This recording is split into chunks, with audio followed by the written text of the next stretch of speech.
Medical information on this site is provided as an information resource only and is not to be used or relied on for any diagnostic or treatment purposes. This information does not create any patient-physician relationship and should not be used as a substitute for professional diagnosis and treatment. Please consult your healthcare provider before making any healthcare decisions or for guidance about a specific medical condition.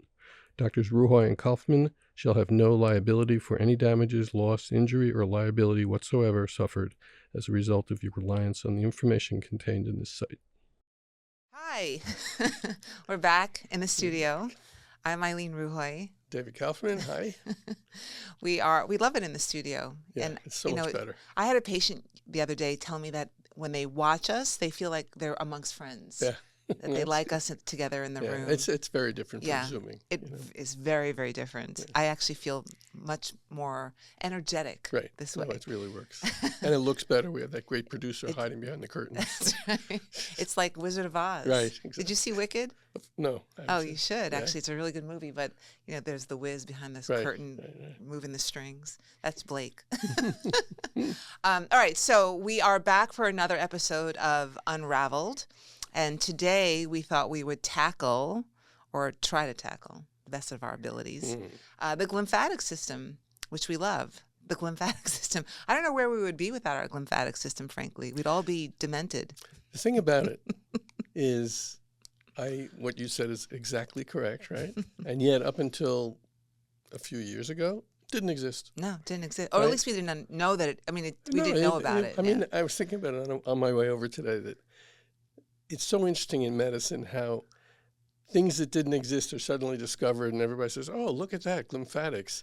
And if you pull back and look at the big picture and think about evolution, of course there's going to be glymphatics. Of course the appendix has a purpose in life. Of course lymphatic drainage means something. All these things that were kind of like, oh, it can't be, there's nothing. You mean there. The appendix is not vestigial? I think it's got a purpose. What's its purpose? I've seen discussions where it has a role in infection, controlling infection. Okay. I'll pull it up. I'll bring it. I'll get the information. Maybe that's another topic we should discuss. The role of appendix in long COVID. And other vestigial organs. Yeah. Right. I completely agree. But the more you think about it, the more, the brain had to have had a cleansing Oh, I know. system. My other example was, of course, neurons don't grow. Right. There's no change. We have a concrete brain. Right. It's right. And now it's all we talk about is neuroplasticity. Right. And changes. Right. And I will say that it's actually not true that we don't maintain some level of neuroplasticity our entire lives. I mean, we used to think that, once you're out of your 20s, you no longer have any kind of neuroplasticity, but it's not true. It's less, and it's not nearly as robust, and sometimes you need to do things to help it along and support it, but it's still, the ability to have some neuroplasticity remains with us for most of our lives. And my point is, these are demonstrations of the astonishing power of evolution. Absolutely. I hate to sound kind of melodramatic about it, but if you look at everything through the lens of evolution, it's incredible. And it is incredible. Yeah, I love evolution. It's sort of a hobby topic. Yeah, exactly. I have a ton of books on evolution. And you learn so much when you start learning about evolution and what how resilient the human body is. And I think that's why our lifespans have been expanded, because yes, modern medicine has given us tools to help support all those processes that are just part of evolution. Right. So I think it's amazing, and glymphatic system is certainly one of them. And even when you learn about the glymphatic system, a lot of the things that, even speaking of ME/CFS, I remember when I first started learning about ME/CFS and I was reading about the NIH criteria, and it talked about cervical lymphadenopathy, and I thought, well, that's interesting. Why would that be? That's something objective and concrete, and yet ME/CFS is so controversial, but the NIH has recognized that at least a percentage of these patients have enlarged cervical lymph nodes. And then when you think about the meningeal lymphatics and their role in the glymphatic system, it starts to make sense. Yeah. So things start to come together the more you learn, and the more we learn, and the more you read. That's how I've always felt about medicine in general, which is why I have all those print journals all over my table, my dining room table. The what? The print journals. Oh, yeah, because I'm too cheap for the online access costs. Yeah. So I get all these journals in the mail. They're all over my dining room table. So much paper. I know, and that's probably not good for the environment either.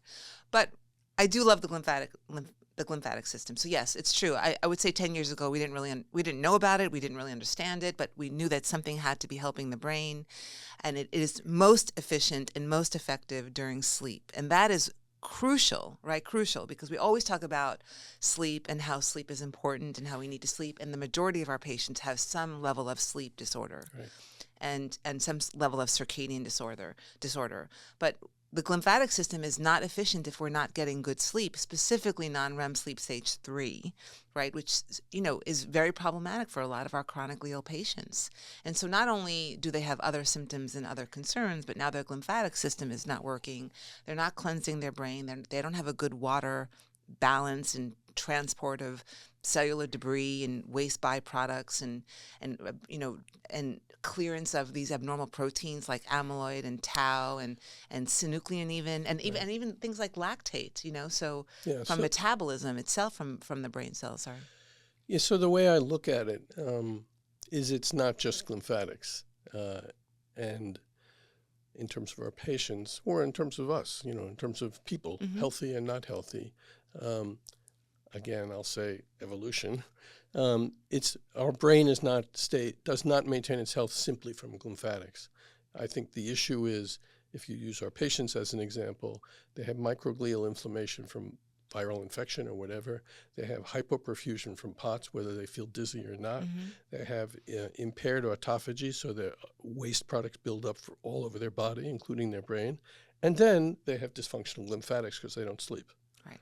So I just think it's important for all of us to see it's not just the lymphatics that clean up. And if we can't fix their sleep easily, which is something we should talk about because it is a nightmare challenge, talk about it. Bad pun, but still. The other things are in some ways much lower hanging fruit that we can go after so that we mitigate the damage caused by the damaged lymphatics, or impaired lymphatics. Right. I think it's super important to address the sleep because sleep has so many other biological functions, right? So yes, the lymphatics are most effective during sleep, but sleep is important for lots of other reasons too. And the majority of our patients don't sleep well. They certainly don't have restorative sleep on a regular basis, which is what is needed. And, people often read, there are a lot of these articles. The internet is filled with, discussions on sleep and dementia. Poor sleep leads to dementia, but it's not poor sleep then dementia. It's like poor sleep and then lots of things in between because of the poor sleep and then dementia. If dementia occurs, because there's lots of things that can go into whether you're going to develop dementia or not. Right. And a lot of genetics actually even play a role, but also other lifestyle options, but sleep being an important one of them. So and I know we've talked about sleep before, but I think what's funny about my practice, and I'm sure with your practice as well, is that, like on a given day, like I have my tools of the trade to sort of address a particular symptom or concern. And then 3 months later, I have additional things to add. Oh, that's so true. I always have something to suggest. That's why. I'm always learning. When you say your desk is covered in journals, my computer, all four sides, is covered in stickies. With a new drug or a new intervention that I read about. I don't want to forget it. Onto the computer. Oh, they haven't seen all over the place. And then, of course, the tape starts to wear off and the stickies fall down. It's just such a mess. Amy must go crazy with all the She does, because she's very organized. The fallen neat, stickies. It's like my desk is this little sanctuary of chaos in this very organized home. I know. I don't have a desk because my house is small, and so I don't have an office or a desk, but I use my dining room table, and because of the holidays recently, we had family come over, and so Stephen was like, you need to clean this mess up. And I didn't know what to do, how to organize it, because I was afraid to lose, because I also have stickies in my journals of like articles, that had like, there was a sentence in there that gave me an idea, When I used to read journals, it was like folded pages everywhere and stickies everywhere. Right, I know. So I didn't want to lose all my organization. And I don't know how I got on that. But so I was saying that, after a few months, like I'll have even additional things to suggest and recommend. So which is a really important thing for people to hear. I think everybody needs to hear this. We, you and I, and presumably, and I'm sure hundreds of other doctors like us, every day are discovering, finding, learning about, reading about, hearing about new potential interventions. Yeah. The game is never over. It's never over, but I will also say, though, that you have to remain curious. and excited. Well, that's what I'm saying. No, Yeah. but I'm saying it doesn't apply to a lot of Oh, no. people. Yeah, I know. And I think that, medicine has really, we always get off topic, of course, because we're supposed to be talking about the glymphatic system, but I just want to say we're that working on our glymphatic system. I think medicine has really burdened a lot of doctors where they just lose their natural curiosity that they had that made them become doctors to begin with. And that saddens me. And I try not to lose it. And I will say, when we always talk about that, the work we do has made us love medicine. Yeah. More, when I know that you hate parts of medicine. Well, the only part I hate is dealing with the insurance. I was going to say, because you regularly complain. I know. I do too, though, but you're much more vocal about it. But yes, I think it just gives us more, an excitement over the medicine, over the work that we do, and you passion. can see it. You can see it on masterminds. Absolutely. It's not true for everybody, but there are certain docs there. I mean, I learn when Greg Plotnikoff posts, I learned something from every single post that I didn't know or that I thought I knew. I mean, and that's what makes it so exciting. Yeah. What's exciting is to sort of see what other doctors are doing. Yeah. Because invariably you find something that they're doing that you're not. Right. You're like, oh, I should try that. Right. So how do we help our patients sleep? Well, I use a lot of medications. I think it's important. First, you try the sleep hygiene ways, but usually our patients have already tried everything. They say that they've tried the showers before bed and the meditation music and the meditation and, the slight stretching and the melatonin even and some of the other supplements that can be useful, like theanine. Yeah. Theanine. Lactane. Yeah, exactly. The valerian. I like valerian, actually. I very regularly recommend that. But it doesn't, for our patients who I think their sleep-wake cycles are so dysfunctional, I don't think that the natural approaches are all that effective. Sometimes they help a little bit, but they're not going to sort of, on a regular basis, get them sleeping, restorative sleep every single night. So I usually will go to medications and see how much I can get them to sleep. Things like, I don't go for the Ambien and the Lunesta and the Sonata as much as I do like trazodone. Doxepin has recently been the tricyclic antidepressants I find to be more useful. Right. And then the gabapentin can be helpful, and LDN can be helpful. Yeah, yes, they can all be helpful, and I do use some of the hypnotics, the Lunestas and stuff. But they all come at a price. They all have side effects that are significant. I mean, one of the things in the paper that Eric Topol highlighted in that thing, I think I sent it to you, right? You did. Mm-hmm. Which scared the shit out of me, was that Ambien, Lunesta, the benzos, I hate to almost say this in public because we've been such advocates of using benzos, actually impair the flow for lymphatics. I don't know if you saw that in the paper. Well, because of the chloride channel effect, right? Yeah. I mean, that was like, holy. Right. That's a big deal. Right. But I also think that at some point you have to sort of weigh how much one thing is doing versus another thing, right? That's how we've not defended, but explained that, yes, maybe long-term use of a H1 blocker or a benzo can cause a problem, but what are you going to do right now? Your life is miserable. Right, exactly. It needs help. Right. But it was still eye-opening to see that. Yeah, no, I completely agree. I don't think we've ever shied away from admitting the fact that every pharmacologic that we prescribe comes with a side effect, comes with a downside. But as you just said, you really have to weigh it. I mean, when patients are truly suffering, and I often will say, my plan is not to use this forevermore, is to use it for the short term. And in fact, with some of those hypnotics, when I have used them, sometimes I say, we have to just sort of train your brain to sleep. In neurology, we know that things like seizures beget seizures. And we also say sleep begets sleep for babies, right? Yep. So the brain is plastic. It's sort of what we were saying at the beginning of this episode. The brain can be trained, brain training. Anyway, so sometimes it needs to be trained to sleep again. When it's been not sleeping for so long, it actually forgets how to enter into slumber and go through those sleep stage transitions. And so sometimes we have to retrain it how to do it. Right. And the only real way to do that sometimes is with medications, and most commonly the hypnotics, frankly, because they do try to get patients' brains into that sleep state. And then it'll help with, it does allow for transitions to sleep stages, more so than the benzodiazepines do, frankly. But but I don't use the hypnotics often because I find that their side effects are a whole lot worse than the tricyclic antidepressants, which are more commonly. Yeah, I used to use doxepin trazodone more. Mm-hmm. The problem is that doxepin's an H1 blocker, and they're usually already on a lot of H1 Right. blockers. That's So that's and trazodone has been more successful probably than almost any of the other ones. Yeah, I like trazodone because it's not addictive. It's not Right. habit forming, so you can sort of use it liberally. And sometimes it doesn't work though, but when it works great. So I was listening to you just now thinking about sleep. And the question still remains, why can't our patients sleep? What is the actual well, it's cause? a sympathetic because they're in a sympathetic state, right? The cell danger response that we talk about Right. often is a sympathetic state. So they get used to that feeling, but what they don't realize is that their sleep is a parasympathetic state. Right. And so the sympathetic component of their autonomic nervous system is so predominant that it takes a lot to overcome that.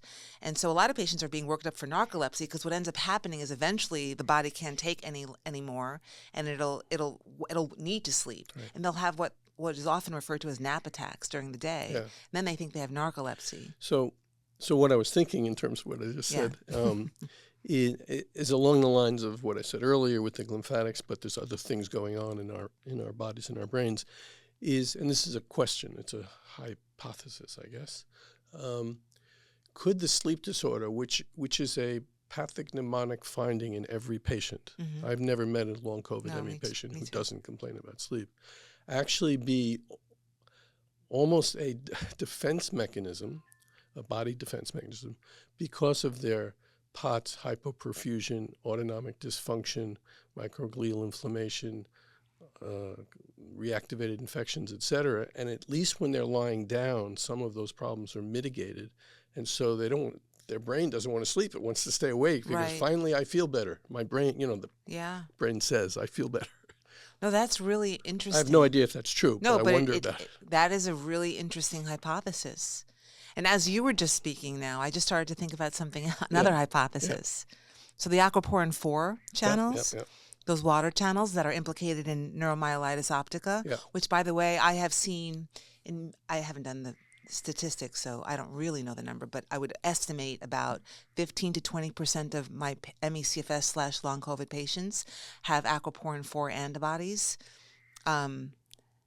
But don't have the typical MRI right. findings of neuromyelitis optica, so they can never get, treatment approved for that diagnosis because they don't have the findings that support it on the MRI.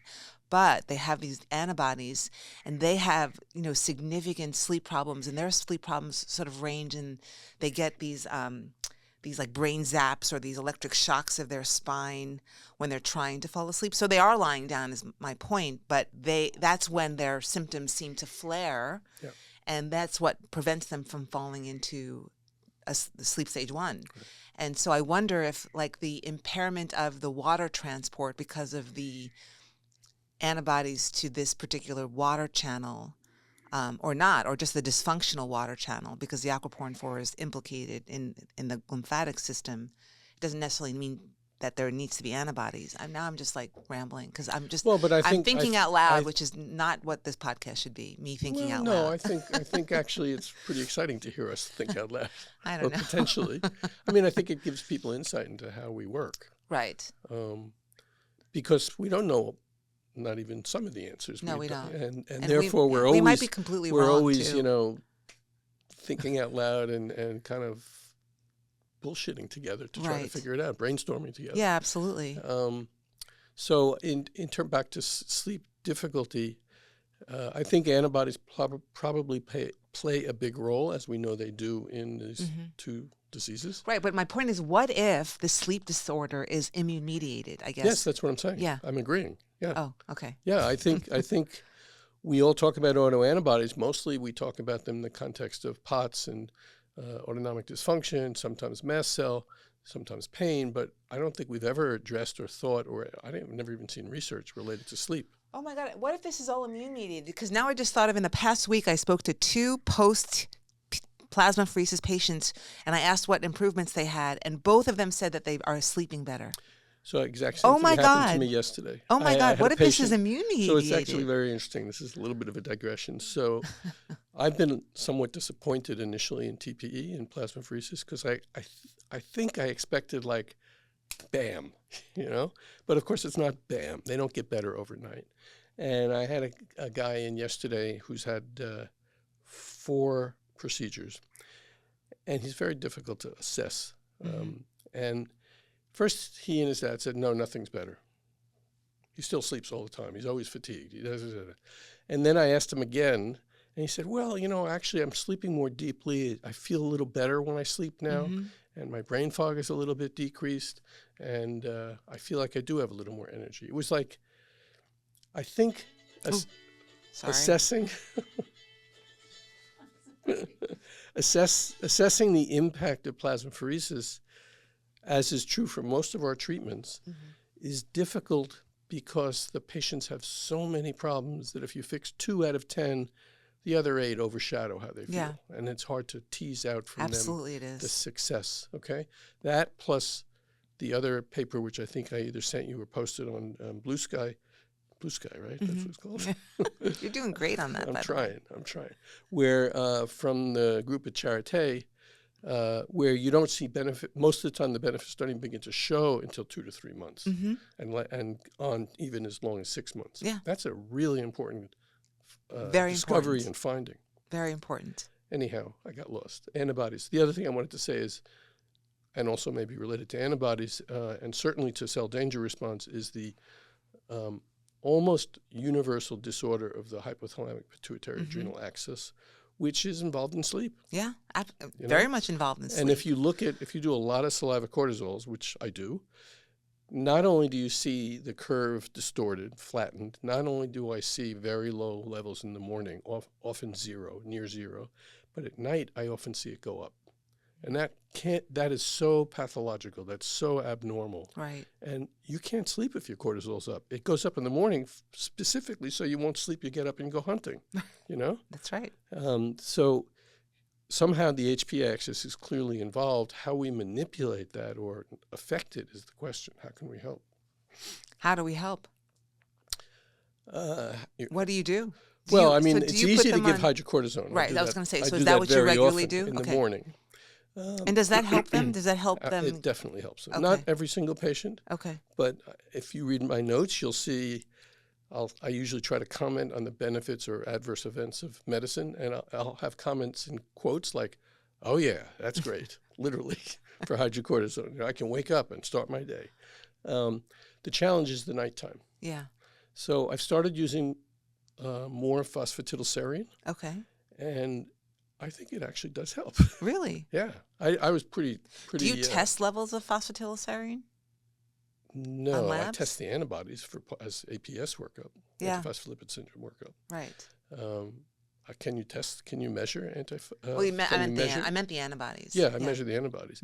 And actually one of the patients who said, wow, this really helped, her antiphosphatidylserine antibody was greater than 150, which is above measurement, above So I'm going to try using it more. I had stopped. I used it a little early on, and I thought, I don't think this is doing anything.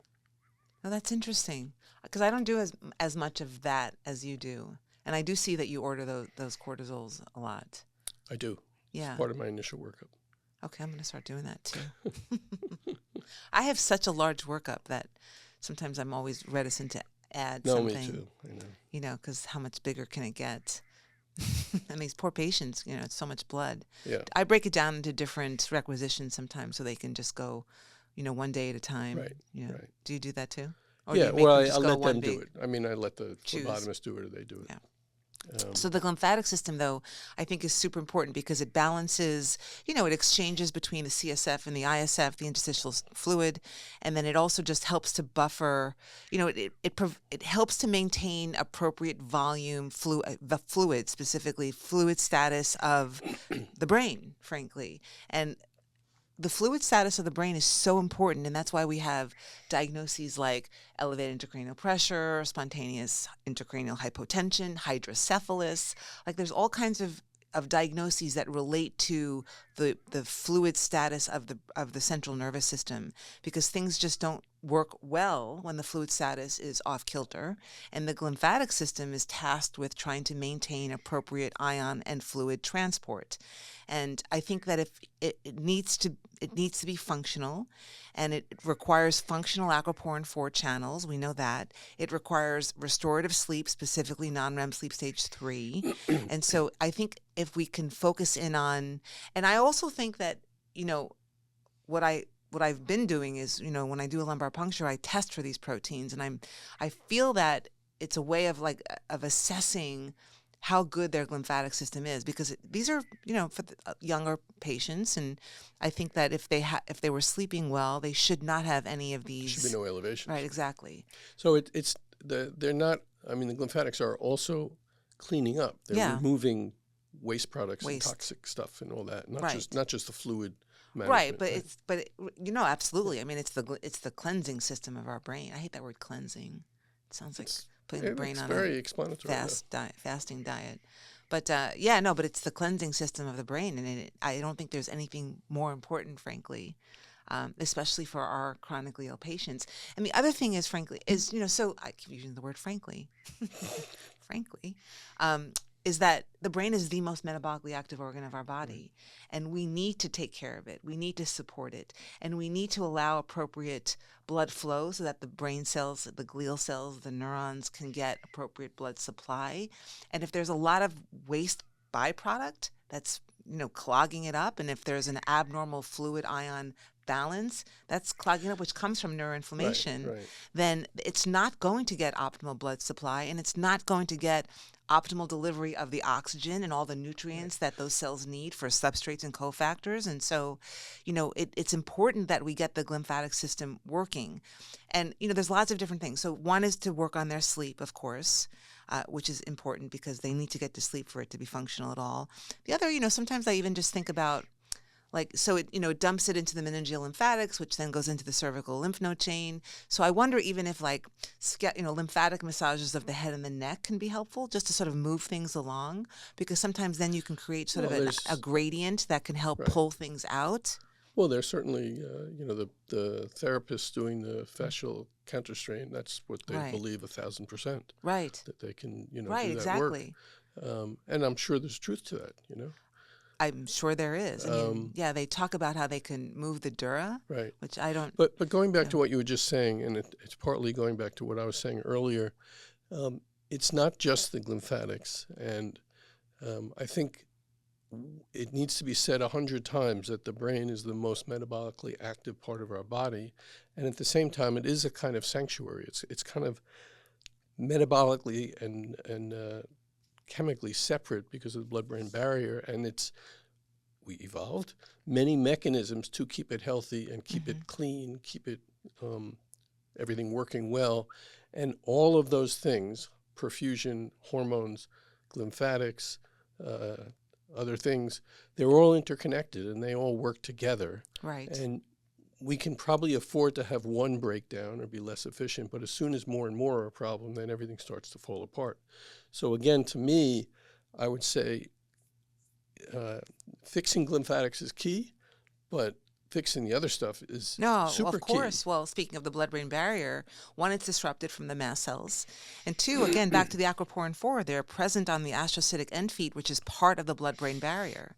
Right, so if they're dysfunctional or if there are antibodies against that particular channel, that needs to be corrected as well, because that blood-brain barrier that you so fondly speak of. Right, and I'm going to speak of again, and just begin, because it's disrupted. And this is one of my mantras, is how everything is interconnected. So dysautonomia, altered gut motility, small intestine bacterial overgrowth, damaged small mucosa in the small intestine, leaky gut, LPS leaks across like a polysaccharide from dead bacteria, goes up to the brain, causes immune activation systemically, and damages that blood-brain barrier, and now you have a new circuit of pathology occurring. Right. That's good. And that's treatable. Yeah, it is treatable. Easier than me massaging your lymph nodes, your lymphatics in your brain. Okay. The other thing I want to say, I think we're both thinking as we talk here, as we listen. I know. Is, let's say you have glymphatics that are working better, your sleep is a little better, and they're cleaning up stuff, right? I think Topol at one point called it the dishwasher system for the Mm-hmm. brain. Where does that stuff go? It goes down into your lymphatics outside of your brain, Mm-hmm. presumably into lymph nodes, and then gets cleaned up. Right. How does it get cleaned up? It gets cleaned up through a process called autophagy. Mm-hmm. And if autophagy is impaired and screwed up in our patients, as it is in people as we get older, that means that even if the lymphatics are working pretty well, you still have to get rid of what they took out of the brain, or that those products will cause trouble systemically. Right. And that may be another link to the whole autophagy failure in our patients and as people age. Right. Which is why as we age, we get the diseases of aging, which primarily are neurodegenerative and dementia, cardiovascular, and cancer. Correct. Which again is why I think plasmapheresis is so effective, because eventually it is in our system, in our systemic vasculature, because it's dumped from the brain out. Assuming we get the glymphatic system working, as you said, then eventually it ends up in our systemic vasculature, and so plasmapheresis can be effective at just removing it, for good. Otherwise, it has to be circulated. You have to hope that the body metabolizes it appropriately. That's what I'm saying. And a lot of those functions are in disrepair, and they're not working all that efficiently. So plasmapheresis can just sort of help that along. Exactly. And and another thing, I mean, even lifestyle, like that's why I think hydration can be so effective. I think that's why a lot of people might feel better. I realize that there's a POTS component to this, and so hydration with electrolytes and all that stuff. But I do think that there's something to be said for, we're helping the body cleanse itself, right? Absolutely. Because there's just a buildup of all of this metabolic waste byproduct that is doing nothing but becoming fodder for a more inflammatory response. And the body's already inflamed. The body already has an immune provocation, and oftentimes there's a level of immunodeficiency in these patients, frankly. There's no just from question about that. exhaustion. I mean, just think about it from personal experience, from your experience or my experience. Yeah. Or, people listening. I can tell you personally, I've learned how to tell when I'm not drinking enough fluid, because I'll be working, let's say, and I'll just start to get a little loggy, a little slower, not necessarily mentally, but just in general, just not feel good, feel more tired than I should. Right. And then I'll check my hydration status, by, with a physical exam, drink some water, and I'm all better. I know. And it is remarkable. It is remarkable. And most people don't understand that. They don't know, for good reason. They're not physicians and they haven't learned about this stuff. But hydration, I think it's, 95% water, right? Something like that. You need water. You need absolutely. fluids. I definitely feel the effects of dehydration, which is why I carry my water bottle around. And I put a little bit of like Celtic salt into my water. I haven't been doing that.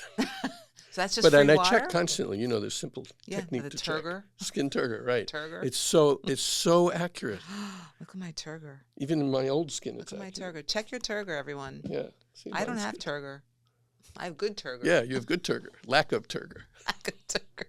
No, Turgor. good turgor. I feel like that's a hard word for a New Yorker to say, turgor. Right.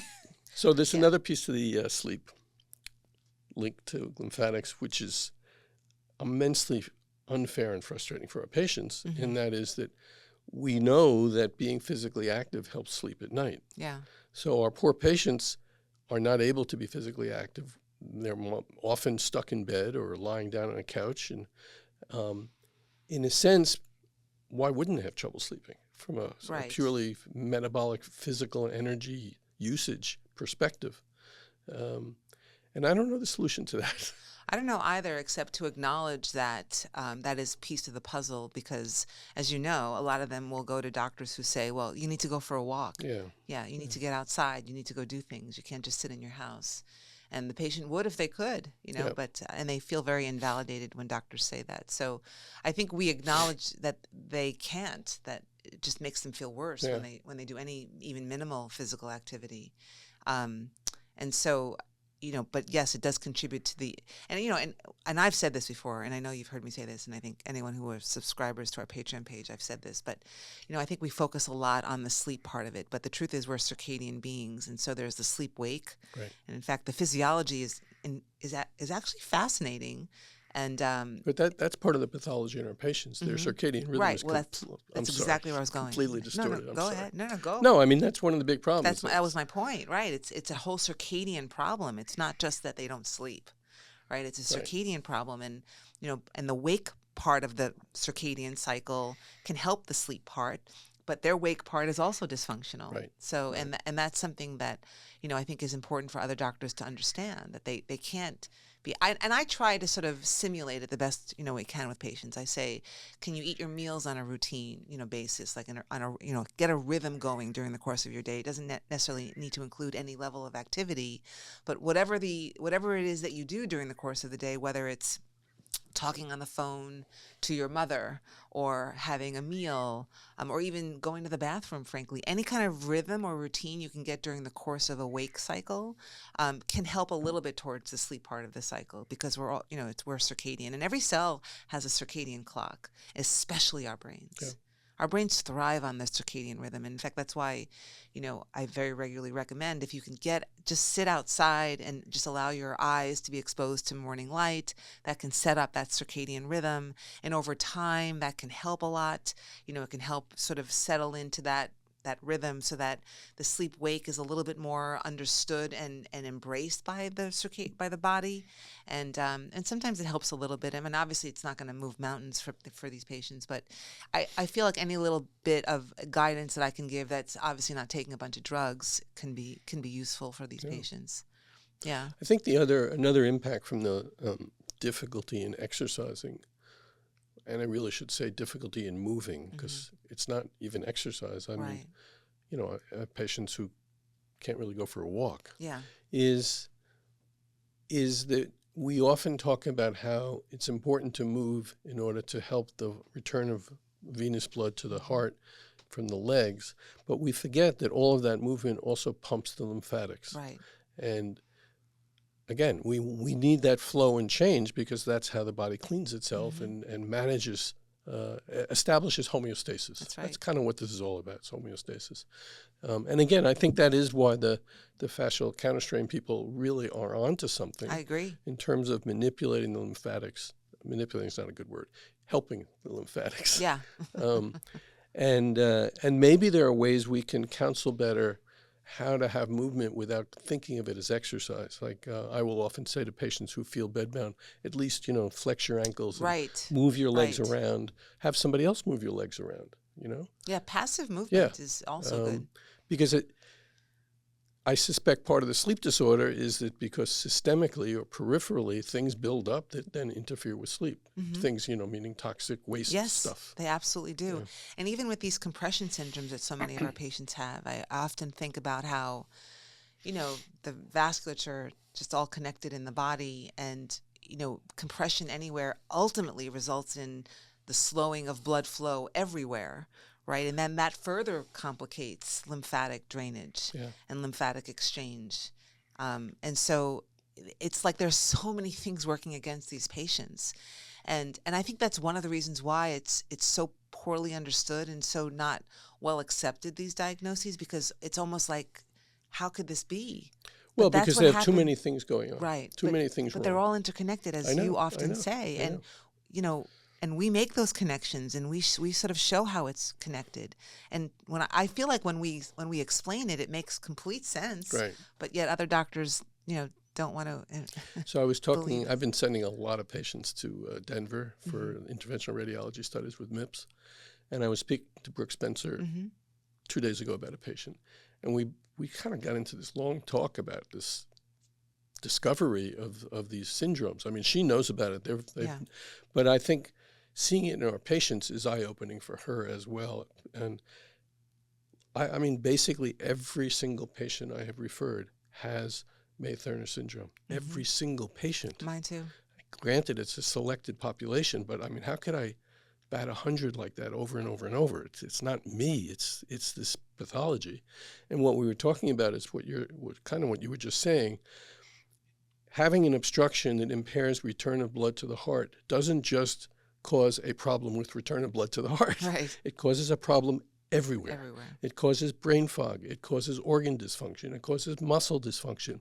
Because every single beat, if your heart beats 80 times a minute, do the math. Every one of those beats is inadequate. It's impaired.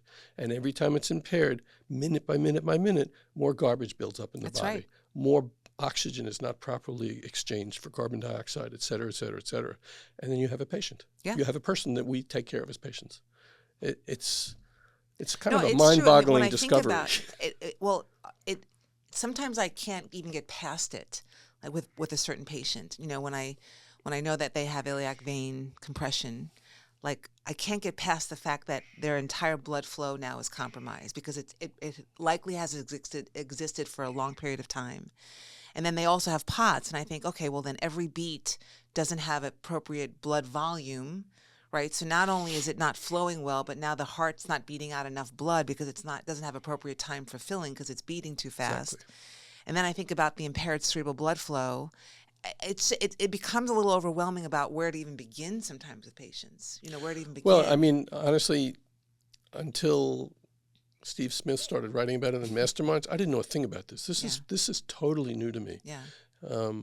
And you know, it was one of those amazing aha moments for me, speaking very personally, because number one, I didn't know about it. Number two, holy shit, this makes so much sense. It does. You know, because you look at our patients with POTS, and I throw drug after drug after drug at them, and they don't get better. I know. They're still tachycardic. They're still hypotensive. They're still brain fogged. Why? And you can't fix. It's like CCI. You can't fix anatomy with drugs. That's right. I'm sorry. Everybody has to accept that. We can't fix a brainstem compression with drugs. We can't fix a tethered cord with drugs, and we can't fix venous obstruction with drugs. Right, and I think, you know, and a couple of things that I was even thinking about with regards to plasmapheresis, while clearly not a cure and it's certainly not going to fix the anatomy, but there is a relief afterwards that I think, one, the pressure opens up vessels, because these, you know, the EDS patients and other connective tissue disorder patients, their vessels are just easily compressible, which is why I think it exists. It's such a, you know, extensive fashion in our patient population. But so the pressure of the plasmapheresis itself can open up. And then just the removal of the plasma for a period of time before it's regenerated by the body. The albumin doesn't have the same, what's that term about, like the density of... Viscosity. Right. It's something other than viscosity, but there's a physics term. But anyway, it doesn't... Oh, osmotic pressure. Osmotic pressure. Yeah, it's not the same as plasma, and so I think that they get a little bit of relief by the lower blood flow. I think there's another piece to that. This is a very good point. If you think of the obstruction, I don't know if this is correct, but I'm just going to play it out for a second. That's what we do. Okay. Here. We just if you think of the venous obstruction as just obstruction, just stenosis, and nothing else.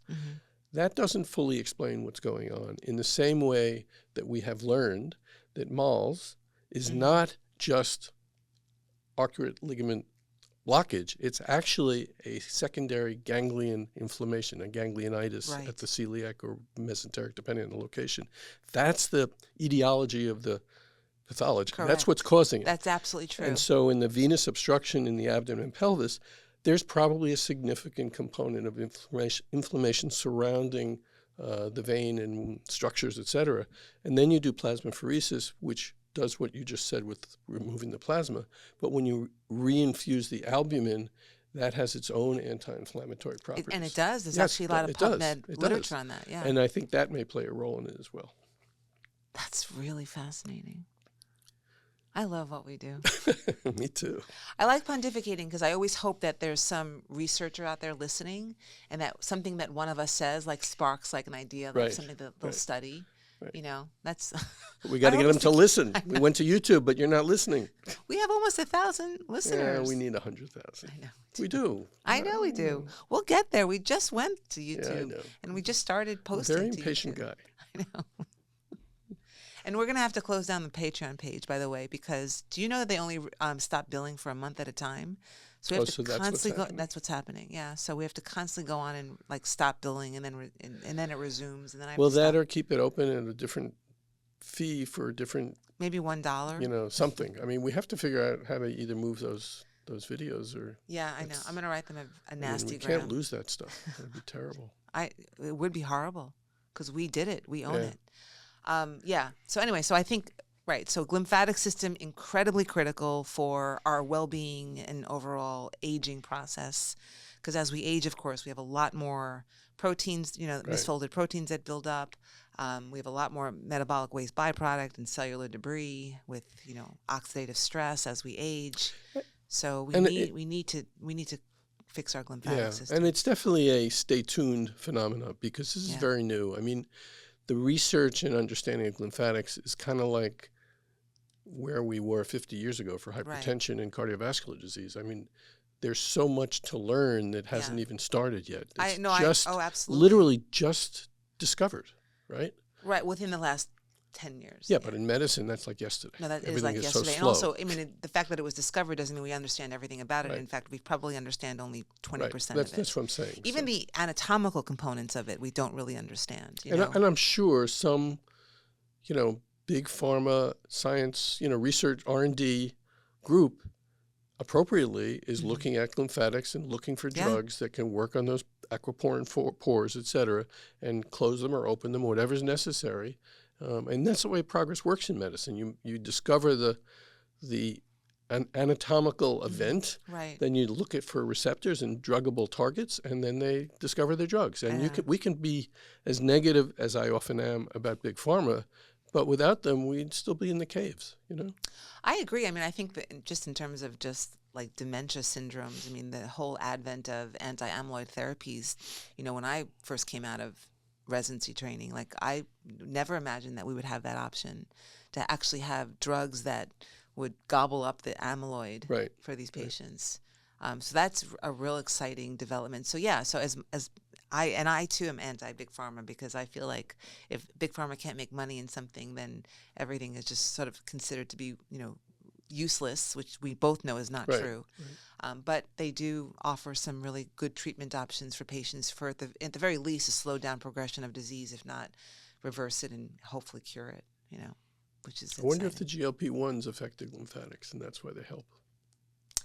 I mean, I did think about that. I wonder about that because I have a patient who has chronic migraines, and she said that the GLP-1s helped her migraines, which I wasn't prescribing them for at all, but it was a side benefit. Yeah. And it started to make me think about its role in the glymphatic system because I do believe that migraines are housed in the glymphatic system.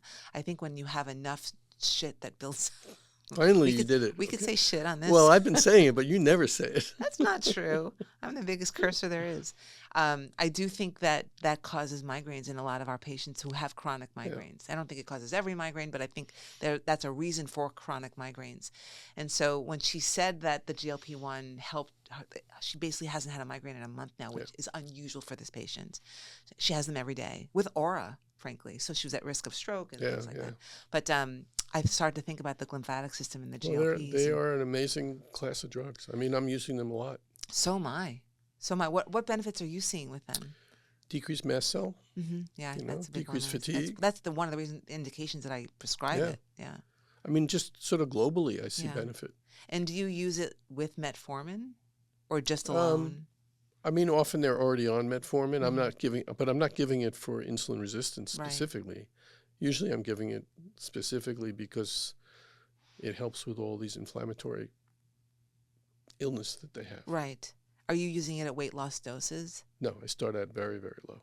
What 0.5 milligrams. 0.5. Terzepatide. 0.5, 0.6. I'd start lower if I could. It's just hard to get it compounded. Per week? Once a week, yeah. And then go up as needed. And I've actually started, one patient, where in the way she was using it and telling me how she experienced the results, I split the dose into half doses twice a week because of the way she was describing it. So I can't tell you yet whether that's going to work. Yeah. But it's, again, in pharma, we tend to dose one dose for everybody. Male, female, 300 pounds, 200 pounds, doesn't matter. Everybody gets the same dose. All right. If it's hypertension, you measure it you adjust based on the results. But overall, it's always the same dose. That's obviously patently ridiculous. It's absurd. And that's a challenge that we have to respond to. And many, many physicians do. I mean, that's well understood. It's just not well marketed. It's not explained. Right. that dosage needs to be individualized. Yeah. I mean, it does bring up a whole other topic, I suppose. But gender in medicine, women really have gotten the short end of the stick. You think? Really? It's when I was having this conversation yesterday with another neurologist, and I said, back in medical school, and which was not that long ago. I mean, it was long ago. I graduated in 2000, but not 100 years ago. All the studies were done on white men.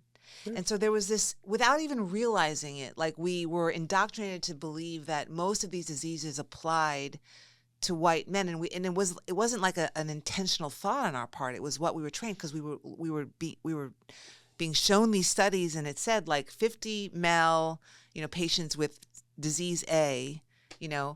and so you leave medical school thinking like, oh, okay, disease men, and then when you see females, like and again, this was not like in a conscious manner at all. You had to sort of rethink it, and you had to force yourself to rethink it. Well, And that's just where the studies have gone wrong. right, and it makes the data often not usable, or at least That's exactly or not right. not And applicable. not applicable. Because it's not just the sexism. I mean, that's a whole conversation we could have. Oh, that's It's yeah, also the that's- biology I'm not even and talking the about medicine. sexism. Just I'm think talking about it. If yeah. you do the study in 1,000 white men, mostly 1,000 white men, it's not just that they're men. It's that they're white. Their genetics are different from black men, and different from white women, Right. and different from black women and Hispanics and Asian, et cetera. And you end up with a result, and the FDA says, oh, man, what a great drug. We're going to approve that drug at 400 That's milligrams exactly a day. Right. Well, that might work great if you have the genetics of white men, but from Europe, of course. That's what white men means, right? European. It just clearly undermines the value of this research. It really does, and it makes me super angry when I sit down and think about it, because it just sort of it led so many of us of a certain generation of doctors, several generations of doctors, I should say, astray. Yeah. And it makes me angry when I think about it, and I feel like women really have gotten the short end of the stick. And in fact, in recent years, we've first learned that as estrogen goes down, amyloid goes up. And I'm like, why didn't we know this like 40 years ago? Right. Why weren't we studying this? Because only men got dementia. Because only men, right, exactly. It's infuriating. It really is infuriating. And it's funny, because I think I shared this with you, but a couple of years ago, I was interviewed for a Washington Post article on gender in medicine. And the journalist who wrote a phenomenal article on gender bias in medicine, on how women get the short end of the stick, basically, was, what advice do I have to women when they go to doctors? And I honestly couldn't come up with an answer, because everything that I could think of to say could almost be implying that I was saying, like, don't be a woman. But that's not the problem, right? That's not the problem in medicine. Medicine is the problem. The studies have been the problem. The history of medicine have been the problem. Which is basically, I never thought of it this way, but you can think of ME/CFS and long COVID patients as being treated as all women.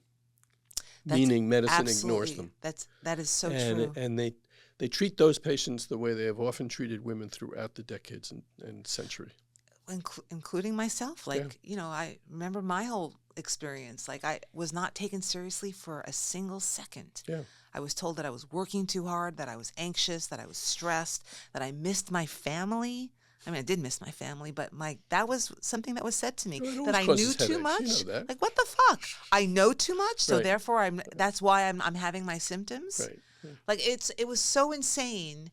And when I think back, like, these were white male doctors, speaking to me, and they saw me as a female first before a neurologist. And that, anyway, whatever. I don't know. Now I'm getting angry. All right. And you don't want to see me angry.